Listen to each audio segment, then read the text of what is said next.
más o menos existe una especie de common sense, o existe una especie de saber popular sobre que la banca en realidad es la que está muchas veces detrás de las crisis económicas, ¿verdad? Pero, bueno, sabemos que la banca tiene algo que ver por ahí, pero muchas veces no sabemos exactamente el qué. Ni siquiera los economistas nos ponemos de acuerdo en saber exactamente el qué es lo que ocurre en la banca. ¿De acuerdo? ¿Qué prácticas de la banca llevarían a que se desarrollara el ciclo económico? ¿De acuerdo? De forma que, bueno, vamos a empezar de forma muy sencillita explicando qué es una crisis económica. Bueno, simplemente poniendo sobre la mesa qué es una crisis económica. Fíjense que una forma muy curiosa de ver qué es una crisis económica sería como un cúmulo de malas inversiones. ¿De acuerdo? Es decir, es algo así como: hay muchos empresarios que se han equivocado, se equivocaron en el pasado, invirtieron mal, invirtieron en un proyecto productivo que no crea valor. Como no crea valor, tiene que despedir a los factores productivos, entre ellos a los trabajadores, y se crea desempleo. ¿De acuerdo? Por decirlo de otra manera, pues hay factores que podrían estar empleados en algo útil y estar empleados en algo inútil o poco útil, ¿de acuerdo? O cuya utilidad es inferior a los bienes a los recursos que utiliza. ¿De acuerdo? Entonces, tampoco nos debería extrañar que los empresarios se equivocaran. De hecho, la economía puede ser vista como un proceso de descubrimiento, un proceso de prueba y error. O sea, los empresarios prueban y, equivocándose, saben después, a posteriori, sabrían acertar de forma más, de mejor forma con los gustos de los consumidores. ¿De acuerdo? Pero lo que debería hacernos saltar todas las señales de alarma es que todos se equivoquen a la vez. Que esto es una crisis económica, es que todos se equivocan, parece que se equivocan a la vez. Es como, ¿son tontos o algo así? ¿O qué les pasa? ¿Por qué se equivocan todos a la vez? ¿De acuerdo? Aquí es donde entraría el problema de la banca que les habría financiado, ¿de acuerdo? Entonces, ¿en qué consistiría el negocio bancario o la intermediación bancaria? Bueno, pues de alguna manera los bancos son los que gestionan el ahorro o el capital de una sociedad. Los bancos son los que captan a los ahorradores y convierten ese ahorro en un capital concreto. Cuando yo digo, tengo dos proyectos de inversión y usted me ofrece un proyecto de inversión y usted me ofrece otro proyecto de inversión y yo financio el suyo y no el suyo, lo que estoy haciendo de alguna manera es determinar qué estructura productiva futura va a tener la sociedad. Es decir, estoy determinando que si usted tiene un proyecto para hacer una cementera y usted tiene un proyecto para hacer unos astilleros navales, pues si le doy la financiación a usted y a usted no, lo que sale adelante es la cementera y no los astilleros navales, ¿de acuerdo? O cualquier otra cosa. De forma que, en realidad, es mediante la intermediación bancaria que el sistema bancario, de alguna manera, determina qué estructura productiva futura va a tener la sociedad, o la estructura presente está determinada por las decisiones pasadas que tomó el sistema bancario. De forma que, de alguna manera, si son los principales gestores del capital de una sociedad, son los principales decisores de dónde se invierten los factores productivos, de alguna manera están relacionados cuando todo quiebra y colapsa y se han tomado malas decisiones empresariales. ¿De acuerdo? De forma que la gestión bancaria, igual que cualquier otro negocio, tiene o se gestiona de dos maneras, ¿de acuerdo? La intermediación bancaria o el negocio bancario, con un criterio de rentabilidad y con un criterio de liquidez. Con un criterio de rentabilidad es como cualquier empresa quiere ganar dinero, el banco. No es una ONG, no está ahí para atender nuestras necesidades de forma altruista. ¿De acuerdo? De forma que tiene un criterio de rentabilidad. ¿Y el criterio de rentabilidad qué va a ser? Pues a ver a quién le puedo cobrar el mayor interés y que me lo pueda devolver de forma más o menos segura. ¿De acuerdo? De forma que si su cementera tiene un rendimiento esperado mejor que los astilleros de su compañero, voy a prestarle el dinero a usted, porque probablemente le pueda cobrar un interés mayor y me lo va a devolver con mayor seguridad. ¿De acuerdo? Eso sería el criterio de rentabilidad. Por ahí tampoco hay demasiados problemas, o al menos no es del que vamos a hablar hoy. Y el segundo sería un criterio de liquidez. ¿El criterio de liquidez en qué consistiría? Pues básicamente, de forma un poco técnica, en casar los flujos de caja de los activos y de los pasivos. Dicho de forma mucho más sencilla, ¿en qué consistiría? En que cada vez que me vence una deuda, tengo que tener una partida disponible para atenderla. Es decir, cada vez que un deudor viene y me dice su dinero, yo tengo que tener el dinero disponible. Esto parece bastante obvio, pero no todas las empresas lo hacen. De hecho, muchísimas empresas tienen una buena rentabilidad y quiebran por una mala gestión de su tesorería, por una mala gestión de la liquidez, ¿de acuerdo? O si no quiebran, al menos tienen bastantes problemas. Entre ellos, los que más problemas tienen son los bancos. Fíjense ustedes que si yo le pido prestado a usted a 1 año y le presto a él a 10 años su dinero, ¿qué ocurrirá cuando venga usted el año que viene y me lo pida? Tendré un problema, ¿verdad? ¿De acuerdo? A esto es a lo que me refiero con el criterio de liquidez. Incluso si prestándole el dinero a él a 10 años, consigo una gran rentabilidad, pero voy a tener un problema al devolvérselo a usted, cuando se lo quiera devolver a usted. De forma que los bancos, igual que cualquier otra entidad, pues tienen una gestión de su activo y una gestión de su pasivo. ¿De acuerdo? No tendría mucho sentido estar en este lado de aquí, no tendría mucho sentido estar en el lado de la completa liquidez. ¿Por qué? Porque es como si decimos, vamos a montar una empresa y montamos una empresa y pues para presumir que tenemos una empresa, porque tenemos todo el dinero en caja, ¿de acuerdo? No tendría sentido tener única y exclusivamente cash, ¿de acuerdo? No tendría sentido tener única y exclusivamente liquidez, es decir, una situación de completa liquidez, de completa disponibilidad. Cualquier deudor que venga le puedo pagar, ya, pero no estoy ganando absolutamente nada. ¿De acuerdo? De forma que cualquier empresa va aumentando su rentabilidad a medida que va degradando su liquidez. ¿De acuerdo? A medida que va comprando activos productivos, a medida que se va desplazando desde una completa liquidez a una situación intermedia o una situación potencialmente ilíquida, lo que va haciendo es aumentando mucho su rentabilidad. Va adquiriendo activos productivos que no tienen una disponibilidad inmediata.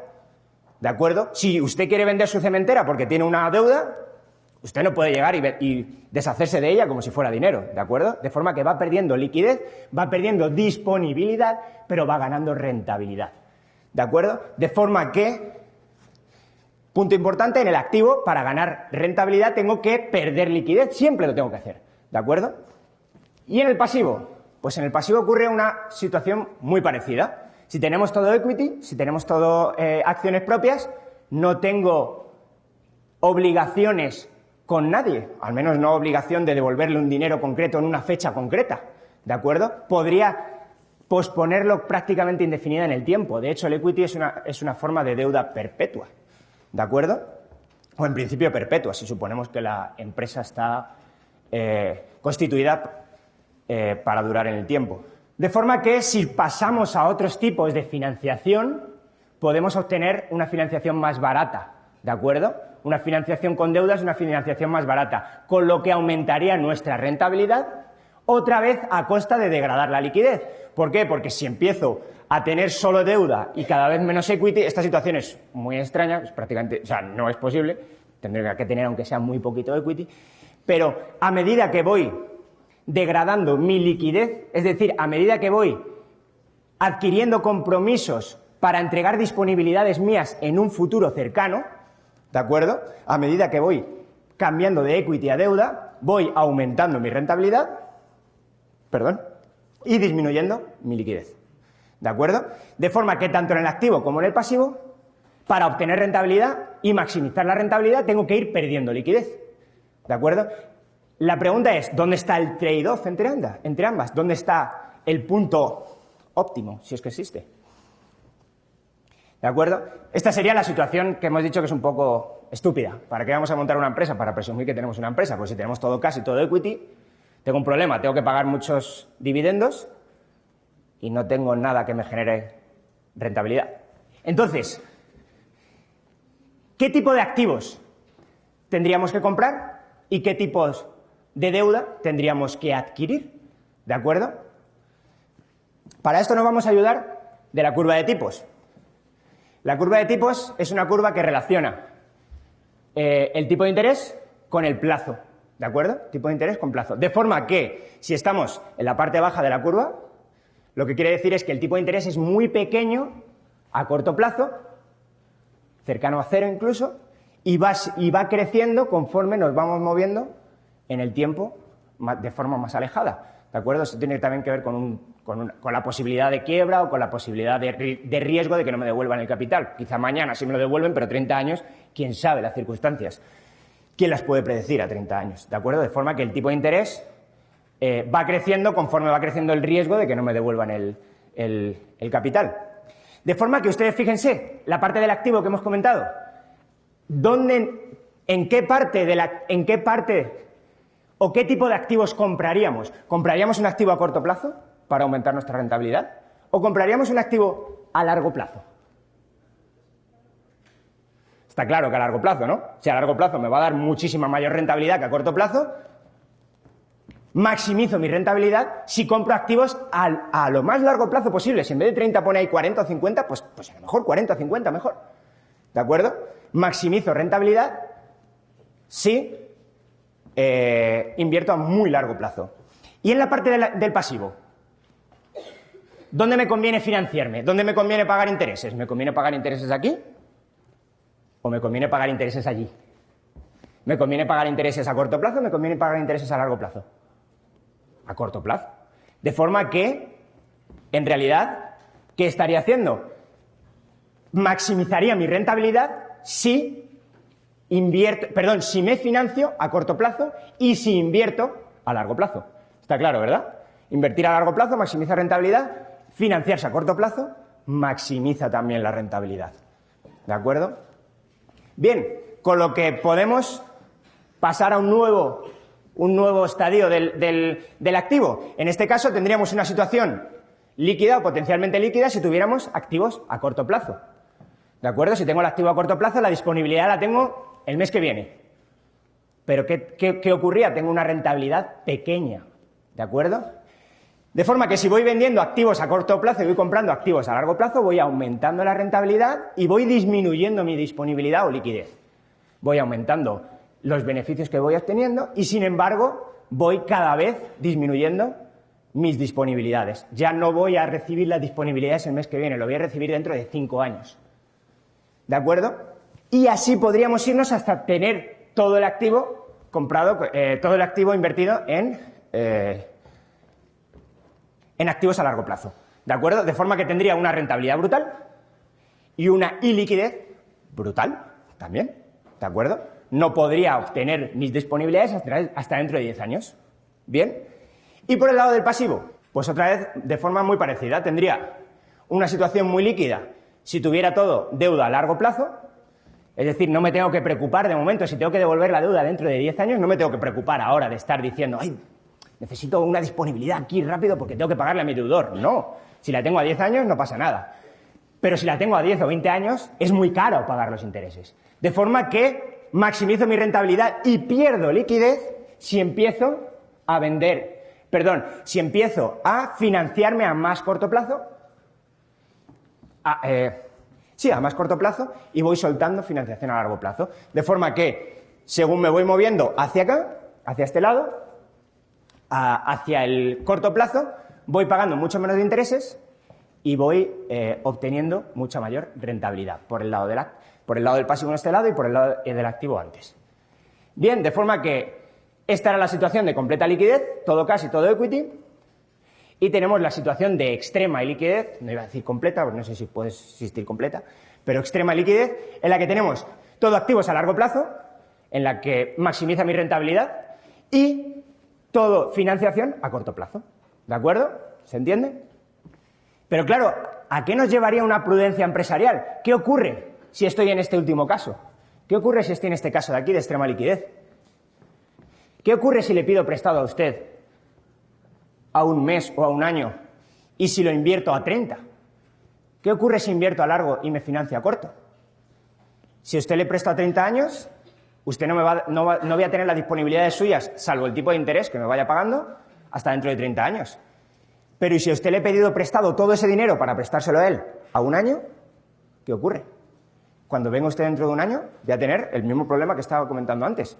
Voy a tener un problema de refinanciación continua, ¿verdad? De forma que, como en algún momento tenga un corte súbito en esa refinanciación, simplemente una pequeña parte de mis acreedores decida que no quiere seguir ahorrando y que va a consumir, voy a tener un problema grave, ¿verdad? Voy a tener un problema grave porque entonces voy a decir, oye, ¿me das lo que me debes? Y él va a decir, no, hasta dentro de 30 años no te lo doy. Él tiene una posición líquida, yo no. ¿De acuerdo? De forma que esta es una situación muy, muy, muy peligrosa. Que prácticamente no, casi nadie en una economía de mercado está dispuesta a aceptar, porque es una quiebra prácticamente al día siguiente.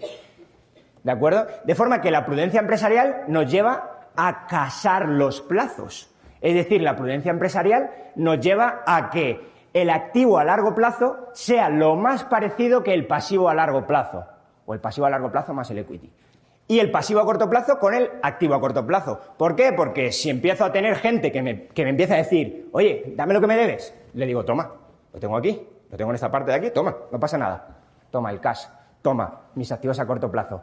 Si no los tengo en un mes, los tengo en una semana, no pasa nada, no estoy abocado a la quiebra. ¿De acuerdo? Esto es a lo que lleva la prudencia empresarial. Bien, ¿ocurre esto en la banca? ¿Ocurre esto en el sector bancario? Vamos a verlo. Este es el balance de Bank of America en 2006. Así se ve un poco feo. En números, pues no nos dice nada. Así que vamos a verlo como masas patrimoniales aquí. ¿De acuerdo? Fíjense en el balance de Bank of America. Sus inversiones a largo plazo. Es que es prácticamente 2/3 de su balance, ¿verdad? Incluso un poquito más. Bueno, ahí. Pero ¿está financiado con qué? ¿Con qué está financiada esas inversiones a largo plazo? Con la que está obteniendo una gran rentabilidad. Mucha más rentabilidad que si esto fuera más grande. Bank of America está obteniendo aquí una gran rentabilidad. ¿De acuerdo? ¿Con qué se financia Bank of America? Se financia con equity, que le tiene que pagar a los accionistas mucho dinero. Hombre, pues en parte se financia con equity, pero no mucho. ¿Se financia con pasivos a largo plazo? Pues en parte también se financia con pasivos a largo plazo, pero tampoco demasiado. Su mayor parte de financiación, probablemente aquí más de 2/3, son de pasivos a corto plazo. Son de pasivos a los que tiene que pagar un tipo de interés irrisorio. Son pasivos, son las cuentas corrientes que ustedes tienen o las cuentas monetarias que tienen en los bancos. ¿Cuánto les paga el banco? Es que a lo mejor lo único que les paga es los servicios de caja, es decir, no se los cobra, ¿de acuerdo? O les paga algo que es un 0,1% o algo así. Depende muchas veces también del sistema financiero. ¿De acuerdo? De forma que se está financiando baratísimo. De hecho, ustedes están financiando al banco baratísimo y el banco se está lucrando muchísimo con su dinero. Bueno, con su dinero, con sus promesas de pago. para hablar con propiedad. Bien, comparen la situación con la prudencia empresarial. Fíjense en este caso cómo estamos y fíjense el banco cómo está. Y ahora la pregunta es, pero vamos a ver, ¿son los banqueros gente que no entiende esto? ¿Por qué lo hacen? Saben que se van a ver abocados a la quiebra, ¿no? O al menos a una suspensión de pagos. ¿Por qué lo harían? ¿Alguien sabe por qué lo haría? ¿Alguien tiene una idea de por qué alguien haría esto? ¿Por qué alguien degradaría tanto su liquidez para aumentar su rentabilidad, a pesar de que puede caer en una suspensión de pagos mañana? Es que tenemos un prestamista de última instancia. Tenemos un banco central que de forma explícita o implícita les está diciendo, no te preocupes, hombre, tú haz con tu balance lo que quieras. Si pasa algo, yo estoy aquí, yo te lo compro. ¿De acuerdo? ¿Es esto el Banco Central? El prestamista de última instancia. De forma implícita o explícita. En los países en los que lo hace de forma explícita es todavía peor la crisis bancaria. Pero de forma implícita los bancos saben que están ahí, que se pueden refinanciar siempre. Saben que si les falla el interbancario, es decir, saben que si otros bancos no les refinancian a corto plazo, o saben que si sus depositantes en algún momento se van, deciden no refinanciar, deciden consumir, deciden irse del sistema bancario, deciden sacar su dinero, saben que van a tener detrás al Banco Central, que le va a decir, no importa, y además no importa la cantidad. Mientras tenga unos criterios mínimos, que cada vez son menos mínimos, mientras tenga unos criterios mínimos, yo te compro todo lo que tú quieras. ¿De acuerdo? Yo te refinancio.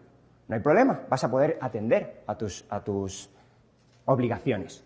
¿De acuerdo? De forma que, claro, ¿qué ocurre socialmente con la curva de tipos? ¿Qué es lo que hemos dicho? Que la curva de tipos es pequeñita o tiene un tipo de interés muy pequeño a corto plazo y un tipo de interés a largo plazo grande. ¿De acuerdo? ¿Esto qué quiere decir? Pues básicamente que hay un tipo de interés casi por cada plazo. Bueno, casi no, por cada plazo. ¿De acuerdo? Es decir, hay un tipo de interés a 3 meses, hay un tipo a 6, hay un tipo a 1, hay un tipo a 2 y va creciendo. ¿De acuerdo? De forma que en cada tipo de interés en el mercado hay una oferta de ahorro y una demanda de ahorro o inversión. No tiene por qué ser siempre inversión, pero vamos a suponer que es solo inversión. De forma que habría una oferta de ahorro a un año, una demanda de ahorro a un año y un tipo de interés a un año. ¿Se entiende, verdad? Igual a 30 años. Hay una oferta de ahorro a 30 años, hay gente que quiere para su jubilación, desde ya, pum, pues me pongo a ahorrar, y hay gente que quiere invertir a 30 años en proyectos muy largos. ¿De acuerdo? ¿Qué ocurre con la banca que transforma toda la estructura productiva? Tal como estamos viendo, la banca coge el ahorro a corto plazo y lo invierte a largo plazo. La banca coge el ahorro aquí para maximizar su rentabilidad, capta el ahorro aquí y lo invierte a largo plazo. Capta el ahorro a corto plazo, se financia a corto y lo invierte a largo. ¿De acuerdo? Cuando ocurre esto, ¿qué significa? Significa que está proporcionando una oferta de capital a largo plazo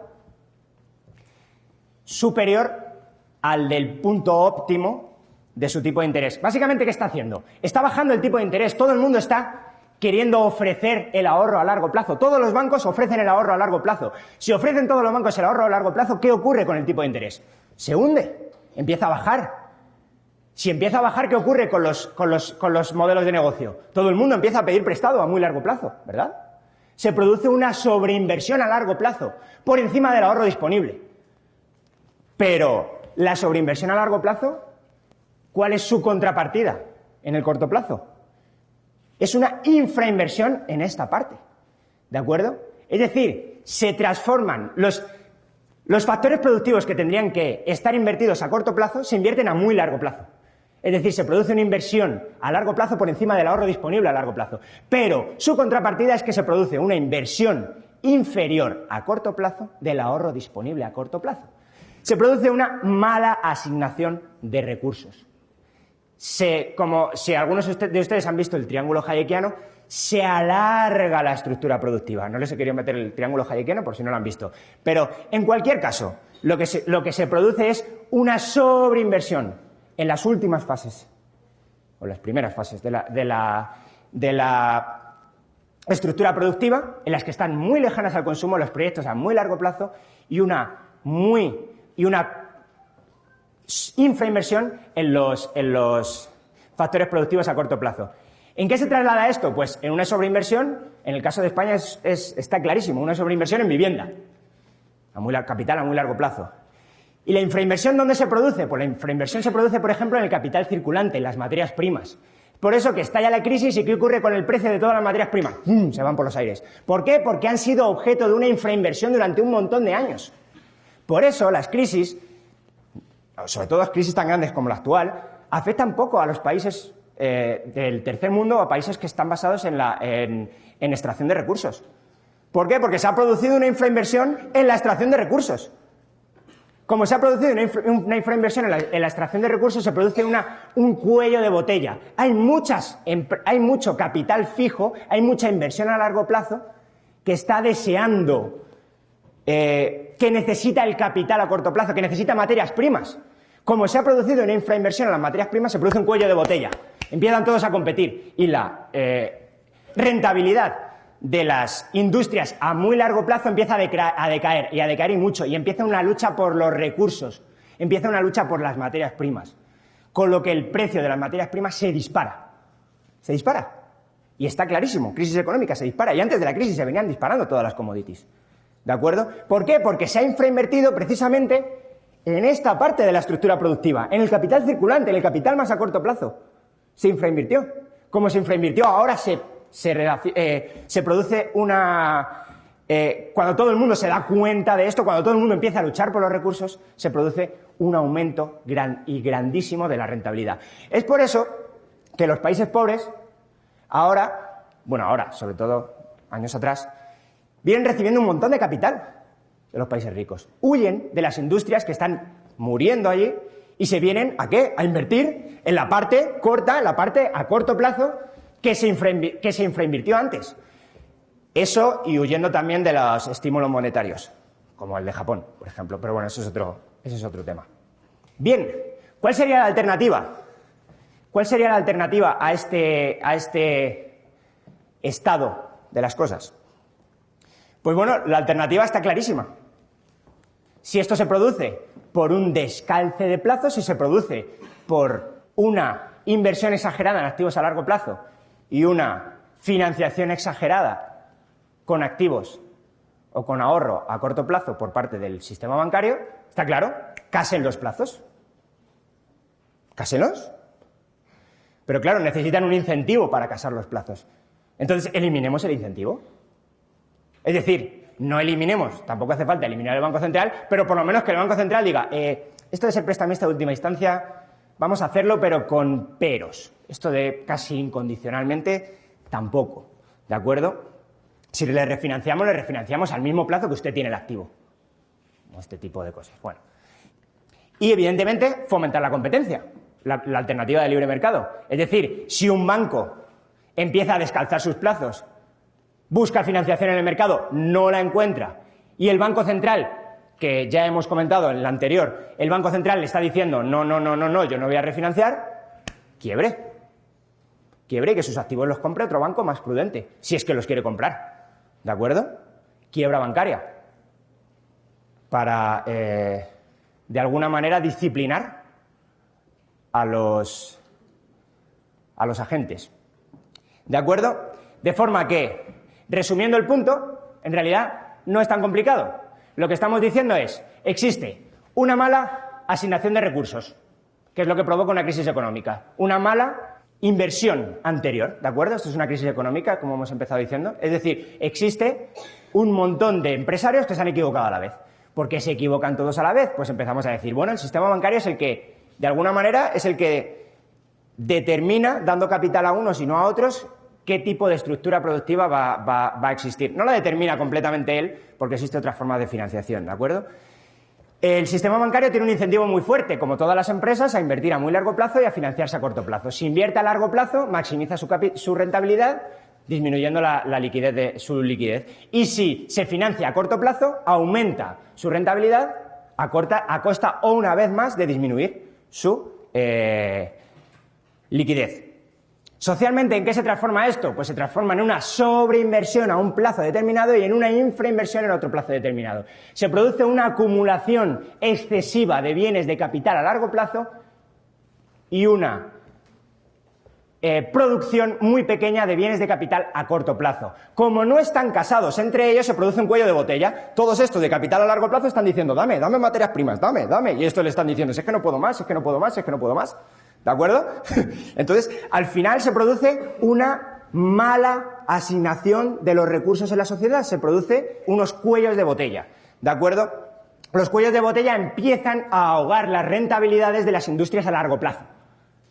Las industrias a largo plazo empiezan a ver cómo sus costes aumentan, ¿de acuerdo? Sus costes van aumentando y al final tienen que ir abandonando. Cuando abandonan, las más débiles, los factores productivos vuelven, esta es la etapa de crisis, se despiden, con todo lo que ello conlleva y las especializaciones, se despiden y se van de nuevo otra vez a los procesos productivos de más corto plazo. ¿De acuerdo? ¿Forma de evitarlo? Bueno, estos son solamente 3, en realidad es un poco más complicado, pero en general, con que casen plazos de activos y plazos de pasivos, sería un gran paso adelante. ¿De acuerdo? Estoy dispuesto a sus preguntas.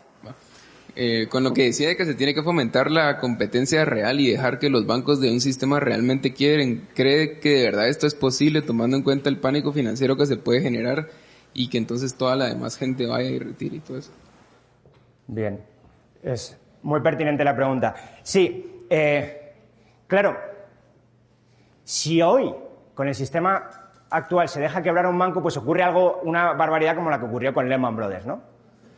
Pero claro, es difícil pensar que se pueda llegar a una situación parecida en un sistema del libre mercado. Es decir, es difícil pensar que si hay muchos agentes que sí están disciplinando su comportamiento, otro pueda indefinidamente tenerlo indisciplinado como Lehman Brothers. Es decir, es muy difícil que un banco llegue a tener un apalancamiento de casi 30, es decir, de que sus fondos propios prácticamente no puedan cubrir absolutamente nada, que tenga un equity muy bajito, muy bajito, muy bajito, o que pueda descalzar demasiado sus plazos. ¿De acuerdo? ¿Por qué? Porque el resto se dan cuenta. El resto se empiezan a dar cuenta y empiezan a tomar medidas contra él.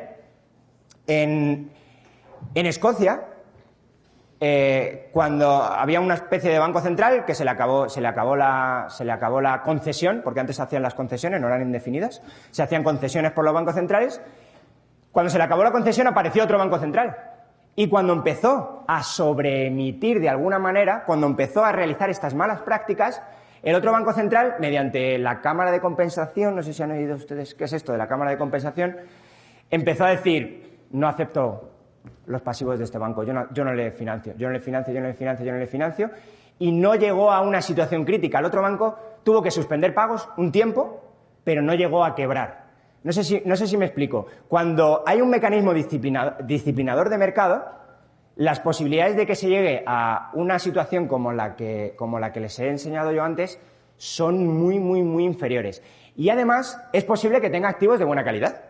Es decir, es posible que vaya a la quiebra y que empiecen a decir todos: ¡ay, madre mía!, y lleguen otros bancos y los rescate. O sea, los rescate, un rescate privado, literalmente. Es decir, llega otro banco y diga: te compro los activos, es que los activos que tienes son buenos. Yo tengo una posición más o menos líquida, yo me puedo hacer cargo de tu balance. ¿De acuerdo? De forma que, por un lado, no llegaría, o es mi impresión, que no llegaría a haber un descalce de plazos tan exagerado ni unos apalancamientos tan brutales. Y por otro lado, otros bancos podrían frenar la caída de ese banco rapidísimamente.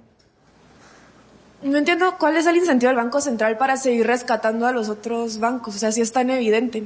Y mi otra pregunta es, ¿cómo cambiaría todo esto si los bancos tuvieran encaje de 100%? Ajá, también muy pertinentes las dos. A ver, el del Banco Central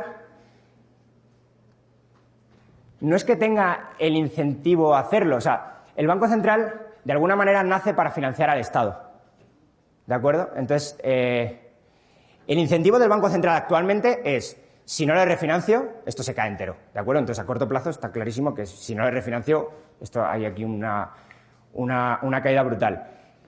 Y a largo plazo, los bancos centrales nacen como banqueros del gobierno.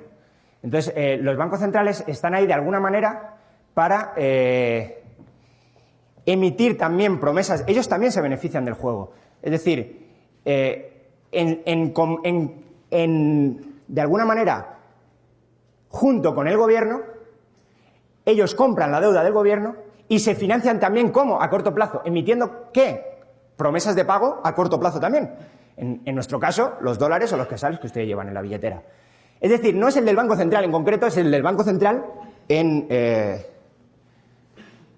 en conjunción con el Estado. ¿De acuerdo? Y luego, con el 100%, ¿en qué cambiaría? En nada.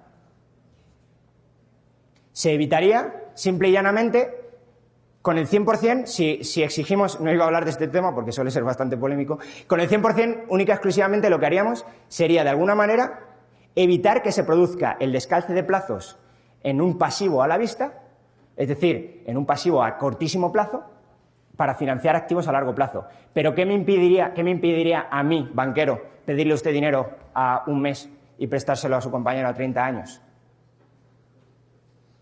¿Sí? ¿Se entiende? Es decir, el descalce de plazos se puede dar en otro lado, que no sea justamente en el 100%. En el caso de una quiebra bancaria de un banco grande, como hubo en Estados Unidos algunos, ¿qué argumento utilizaría para decirle a la persona: tú te equivocaste por elegir tu banco se equivocó y ahora ya se perdió todo tu dinero? Ajá. Bueno, es que el incentivo de mercado es... Lo que le diría es: a ver, ¿usted se va a comprar un carro y no mira qué carro compra?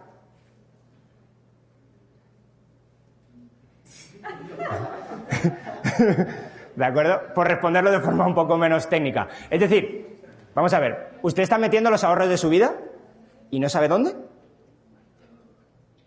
Es decir, si usted está metiendo los ahorros de su vida, yo le digo, démelos a mí, yo le doy un 15%. ¿Me los da? No me los da, pero si yo soy un profesor, ¿cómo no me los va a dar? Me va a mirar qué hago con su dinero, ¿verdad? ¿Qué hago o dejo de hacer? De hecho, si le digo, le doy un 100% al año, usted va a empezar a pensar, qué raro, ¿no? ¿Seguro que me lo va a dar o lo va a coger y se va a ir corriendo? Se va a ir allí a España, donde no le pueden perseguir. ¿De acuerdo? Es decir, ¿el incentivo de mercado a qué lleva? O sea, el incentivo actual ¿a qué lleva? Un seguro de depósito, Banco Central, ¿a qué lleva? A que yo dejo el dinero en el banco y esto es imposible que pase nada, ¿no? ¿Y a qué banco? Y da igual, al que más me dé. Al que me dé una vajilla más bonita, al que me dé un juego de ollas, a ese banco voy a dejarlo. No sé si aquí hacen estas cosas. Pues, claro, yo no sé si yo me compraría un carro viendo a ver quién es el vendedor de carros que me da un juego de vajillas mejor. ¿Ok? Pues el incentivo de mercado ¿a qué lleva? A que si yo voy a dejar los ahorros de mi vida, vaya a ver dónde, ¿no? Aunque solo sea mi cuenta corriente o mi cuenta monetaria, con la que cobro mi dinero. ¿Dónde lo voy a dejar? Porque a lo mejor me quedo sin dinero. ¿De acuerdo? Sí. Y mi pregunta es, ¿cómo vino a afectar todo este sistema los credit default swaps que hubo en Estados Unidos? ¿Perdón? Los credit default swaps que se generaron en Estados Unidos, según tengo entendido, aumentaron la crisis. ¿Cómo afectaron los credit default swaps todo este sistema que acabamos de ver? Claro. El credit default swap lo que hacía era cubrir el riesgo de que, por ejemplo, un bono soberano no pagara. Por ejemplo, Grecia no pagará, porque es el que no pagó, aunque no saltaron los CDS, pero bueno. Entonces, lo que cubría, de alguna manera, pretendía cubrir un riesgo, que era un riesgo, en principio, bastante bajo, ¿no? O sea, si tienes una gran compañía norteamericana, General Motors, que emite deuda, pues en principio tú te imaginas que no va a quebrar nunca, o un banco como Lehman Brothers, porque Lehman Brothers hizo luego quebrar a una aseguradora, a la aseguradora que emitía los CDS, ¿de acuerdo? De forma que, de alguna manera, lo que permiten es cubrirse, o sea, el CDS tiene sentido dentro de todo este esquema. Tiene sentido dentro de un esquema en el que la posibilidad, o sea, tú vas así como en un cable diciendo, ¿hoy quiebro o no quiebro, güey? Entonces, tienen bastante sentido. Claro, si la aseguradora estima el riesgo de una manera, teniendo en cuenta los últimos 30 o 40 años, ¿tú qué dices? Pues aquí no pasa absolutamente nada, ¿no? Yo emito todos los CDS de esto, como no va a quebrar nunca, emito todos los CDS sobre la deuda de este banco que haga falta. ¿Por qué? Porque como está la Reserva Federal detrás, no va a quebrar, ¿no? O sea, tú es lo que piensas. Entonces dices, emito el CDS, me lucro, y el riesgo de que impague, o sea, el riesgo de que quiebro, de que impague un banco, ¿cuál es? ¿En qué lo estiman? No te voy a decir cero, pero muy cercano a cero. ¿Por qué? Porque está la Reserva Federal detrás. Claro, entonces tú empiezas a emitir CDS que cubren de riesgo, o sea, que cubren de la posibilidad de impago ante, pues, por ejemplo, Lehman Brothers. Claro, llega la Reserva Federal y dice, pues mira, Lehman, o sea, tu balance da asco verlo. O sea, fuera. ¿De acuerdo? Entonces, claro, automáticamente todos esos CDS saltan. Es que todo el que había comprado deuda de Lehman era un poco inteligente y se cubrió con un CDS, dice, dame. Y la aseguradora que dijo, yo estimaba el riesgo cercano a cero, ¿por qué? Porque, mira, pensé que la Reserva Federal estaba detrás, pues la aseguradora quiebra también. ¿De acuerdo? ¿Sí? No sé si responde a la pregunta. Bueno, a mí me gustaría preguntar hasta qué punto en un sistema de banca central la afirmación que el prestamista de última instancia es el contribuyente es cierta. Ajá. Pues yo creo que no lo es. Ya, Manuel siempre hace las preguntas ahí para... Toma. Pero yo creo que no lo es. ¿Por qué? Porque básicamente, intentaré responder no de forma muy complicada, el Banco Central lo que emite son como promesas de pago, ¿no? Lo que emite es deuda. Y la deuda tú la puedes aceptar o la puedes no aceptar. Es decir, el que lo paga es el que tiene deuda anterior del Banco Central. ¿Me explico? El que tiene liquidez del banco. Porque es el que, de alguna manera, el Banco Central está emitiendo nueva deuda para comprar algo que no tiene mucho valor, con lo que está diluyendo, el valor de su activo lo está diluyendo a raíz de hacer su pasivo más grande. Y si tú eras antes el acreedor suyo, pues estás un poco mal, ¿no? Pero claro, el Banco Central también tiene límites para hacer esto. O sea, la cantidad de deuda, el mercado puede rechazar deuda. El mercado puede rechazar la deuda del Banco Central y no es la primera vez que ocurre, ¿de acuerdo? Eso es una hiperinflación. La hiperinflación es, mira, ya no más, ¿de acuerdo? Entonces es el contribuyente, en general el contribuyente no, es el tenedor de ese crédito del Banco Central, ¿de acuerdo? Es decir, si ustedes tienen crédito, o sea, si ustedes tienen billetes de dólar en el bolsillo, cada vez que se salva un banco norteamericano, están perdiendo dinero. Están perdiendo poder de compra, o poder adquisitivo, no dinero. ¿Sí? ¿Responde eso a la pregunta? Ok. Ya no te dejo hacer más.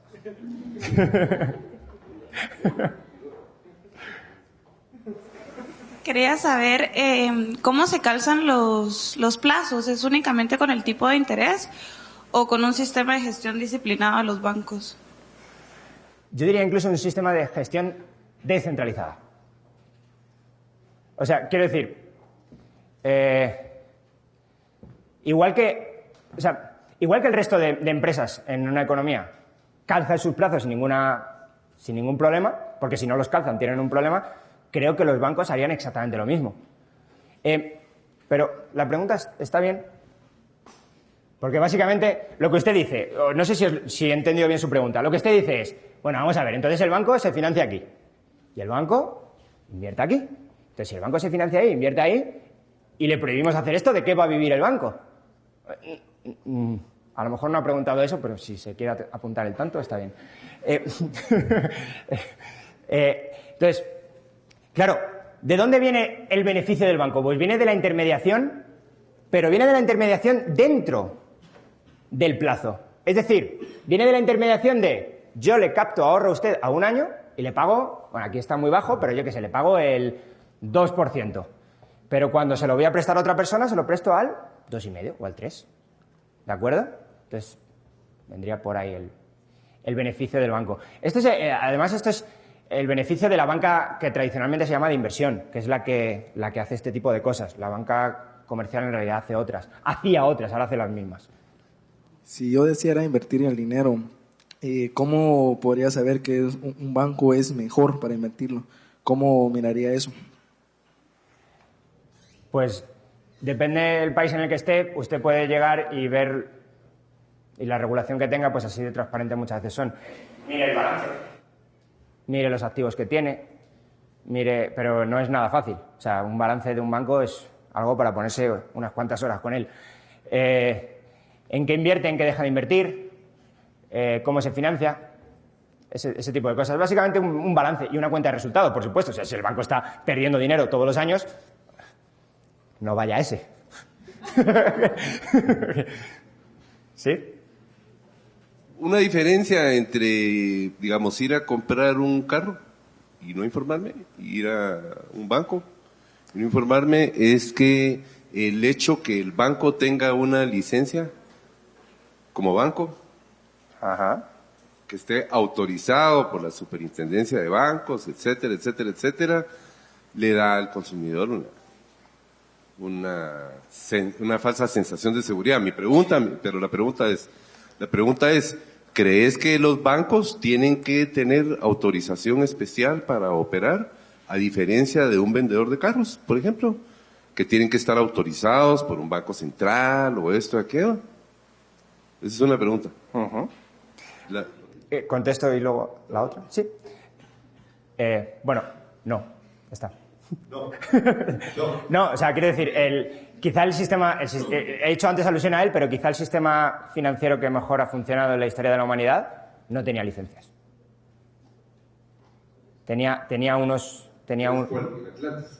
El escocés.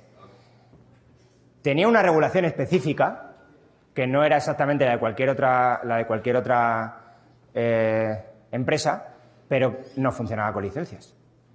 Y cualquiera podía emitir dinero, cualquiera podía emitir base monetaria, bueno, no era base monetaria, cualquiera podía emitir sus propios billetes y no había problemas. Y no funcionaba con licencia, funcionaba con responsabilidad ilimitada, que es algo que lo diferenciaba del resto, pero en general creo que no.